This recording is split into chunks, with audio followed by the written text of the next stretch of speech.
పంతుల్లేముంది, ఏదో వస్తారు వెళ్తారు, 4 మాటలు తోచింది చెబుతారు, లేకుంటే సెలవలు. ఇది సమాజంలో ఉపాధ్యాయులపై ఉన్న చిన్నచూపు. కాని దానికి భిన్నం మా వృత్తి అంటున్నారు ఉపాధ్యాయులు.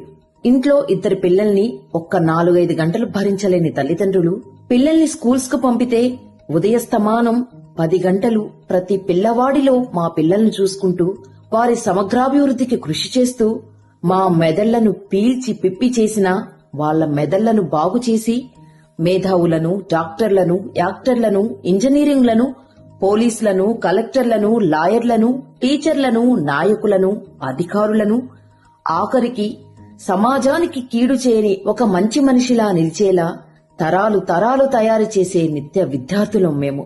మా పనులు శారీరకంగా అలసినట్టు కనిపించేవి కావు, చెమటను సాక్ష్యంగా చూపడానికి. మా పనులు బురదలోనో కార్ఖానాలోనో చేసేవి కావు, బట్టల కంటిన మురికిని చూపడానికి. మా పనులు మూసలు కావు, మోసాలు కావు. ఏ రోజుకారోజు కొత్తే, పిల్లాడికి కొత్తే.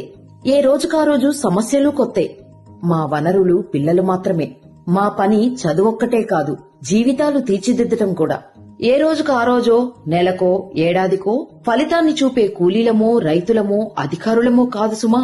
తరాన్ని తయారు చేస్తూ పోతాం. ఆ యజ్ఞంలో సమిధులవుతాం. ఎలాంటి ఫలితాన్ని ఆశించని నిత్య కార్మికులం. మా చేతుల్లో నుండి ఒక్క పనికొచ్చే మనిషి తయారైనా అదే మాకు లక్షలు, కోట్లు. ఇదంతా పుణ్యానికి చేస్తారా అని అంటారా? మీ ఇంట్లో ఉన్న మీ సొంత 2 పిల్లల్ని బడికి పంపకుండా ఇంట్లోనే ఉంచండి. పెంచండి, విద్య నేర్పండి, బుద్ధులు నేర్పండి, విలువలను నేర్పండి. గొప్ప మేధావిని చేయండి, గొప్ప అధికారిని, కనీసం ఒక సమాజానికి పనికొచ్చే వ్యక్తినో, ఆఖరికి సమాజాన్ని గాడిలో పెట్టే సాధువునో, సన్యాసినో చేయండి. అప్పుడు ఒక గురువు గుర్తుకొస్తాడు. అప్పుడే ఒక ఉపాధ్యాయుడు గుర్తుకొస్తాడు. అప్పుడే శారీరకంగా, మానసికంగా, సామాజికంగా, ఆర్థికంగా, ఆధ్యాత్మికంగా, ఉద్వేగాల, భావాల పరంగా అన్ని విధాలా శిక్షణ ఇచ్చే ఒక బడి గుర్తుకొస్తుంది. ఎందుకండి కూర్చున్న కొమ్మను నరుకుతారు?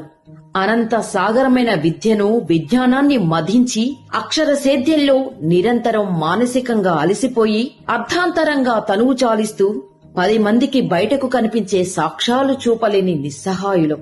మమ్మల్ని